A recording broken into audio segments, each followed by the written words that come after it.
The biggest problem that is in our world today is teenage pregnancy, and it hit an all-time high in 1990 and is still increasing today.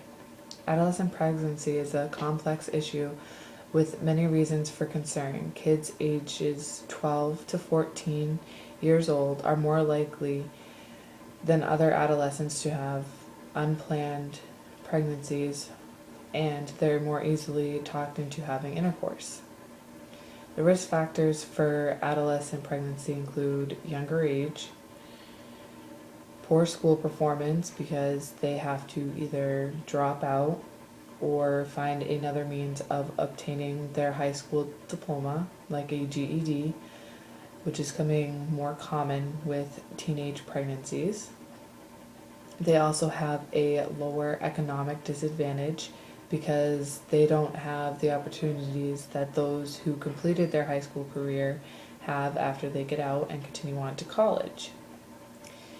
And also, they are more at risk for having an older male partner and more susceptible to being a single parent or teen parents.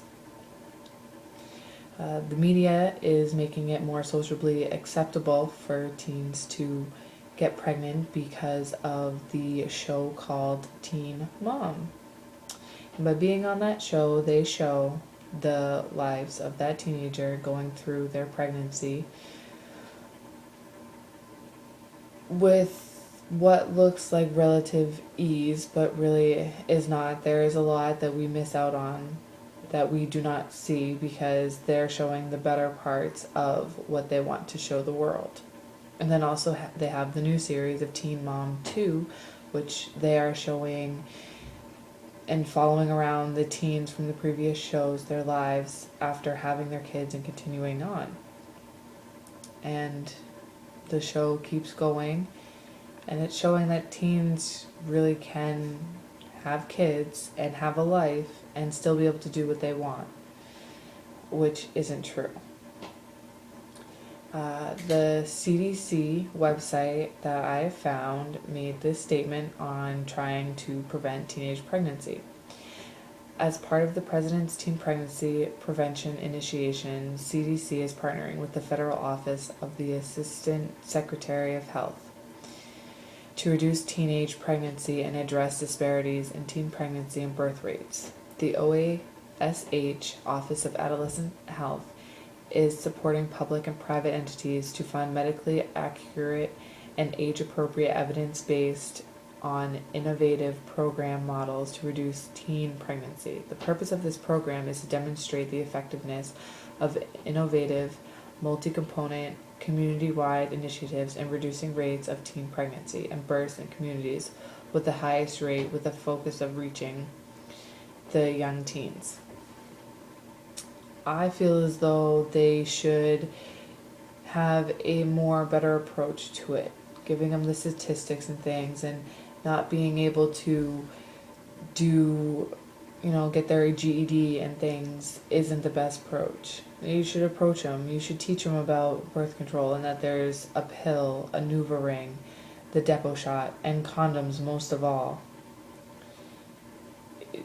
They should be taught in a way where you can go and they're more willing to listen, as in saying, okay, if you're going to be sexually active, you need to know the consequences, like pregnancy or even an STD.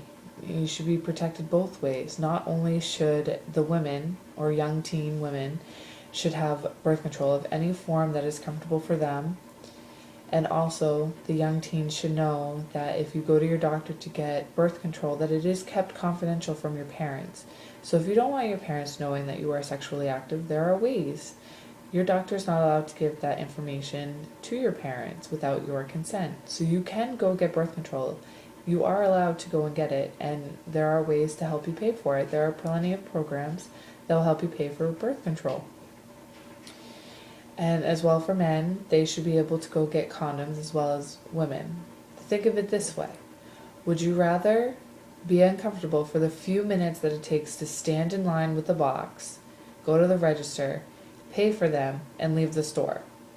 That it's like 5 minutes tops that you have to sit there and pay for a box of condoms and prevent yourself from getting an STD or an unplanned pregnancy? Or would you rather be uncomfortable for 9 months carrying the baby and also the father being right there at your side or not at your side? Or, and then after the 9 months, be uncomfortable for another 18 years while you care for that child and you raise it. And hopefully they will learn from your mistakes and they won't get pregnant at a young age either. So it's up to you. Decide whether it is worth being uncomfortable for 9 months and 18 years, or be uncomfortable for the few minutes it takes to buy a box of condoms. Think about it rationally.